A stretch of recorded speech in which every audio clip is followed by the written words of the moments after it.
जय श्री कृष्णा। आज हम श्रीमद् भागवत गीता के कर्म योग अध्याय 3 का एक अत्यंत ही महत्वपूर्ण श्लोक पर चर्चा करेंगे।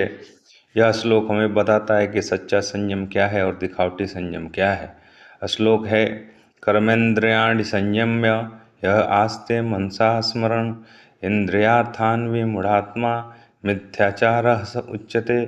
भगवान श्री कृष्ण कहते हैं, जो व्यक्ति अपने कर्मेंद्रियों को तो ऊपर से रोक लेता है, यानी बाहर से दिखाता है कि वह बहुत संयमी है, लेकिन भीतर मन में वही विषय वासनाएं, वही इच्छाएं, वही भोग विचार चलता रहता है, तो ऐसा व्यक्ति मिथ्याचारी कहलाता है, यानी ढोंगी और दंभी कहलाता है।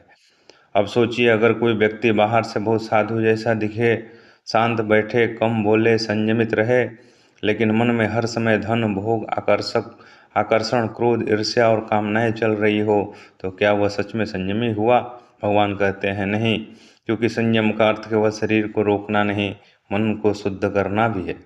बहुत लोग जीवन में यही गलती करते हैं। वे बाहर से नियम बना लेते हैं, मैं ये नहीं करूँगा, मैं वो नहीं करूँगा, मैं संयम रखूँगा, लेकिन मन अंदर से लगातार उन्हीं चीज़ों का स्वाद लेता रहता है। यानी शरीर तो बैठा है पर मन दौड़ रहा है। भगवान श्री कृष्ण इससे मूढ़ता कहते हैं, क्योंकि मन ही असली जड़ है।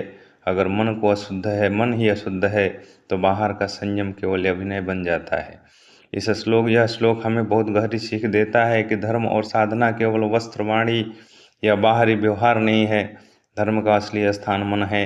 यदि मन में लगातार गलत इच्छाएं पल रही है, तो चाहे हम ऊपर से कितने भी नियम पाले, हम भीतर से कमजोर ही रहेंगे। तो फिर सही मार्ग क्या है?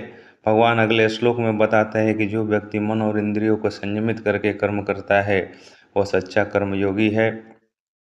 मतलब जीवन में संयम चाहिए, पर वह दबाने वाला नहीं, बल्कि समझ से उत्पन्न संयम होना चाहिए। जब हम समझ जाते हैं कि भोग क्षणिक है और आत्मा का लक्ष्य ऊंचा है, तभी मन धीरे धीरे शुद्ध होने लगता है। इसलिए सीख यह है कि साधना का मतलब दिखावा नहीं, भीतर की सच्चाई है, और असली जीत इंद्रियों पर नहीं, मन पर होते हैं। तो आइए हम अपने जीवन में केवल बाहर से अच्छे दिखने की कोशिश न करें, बल्कि अपने मन को भी पवित्र और नियंत्रित करने का अभ्यास करें, क्योंकि भगवान की नज़र शरीर पर नहीं, हमारे भाव और मन की सच्चाई पर है। धन्यवाद। जय श्री कृष्णा।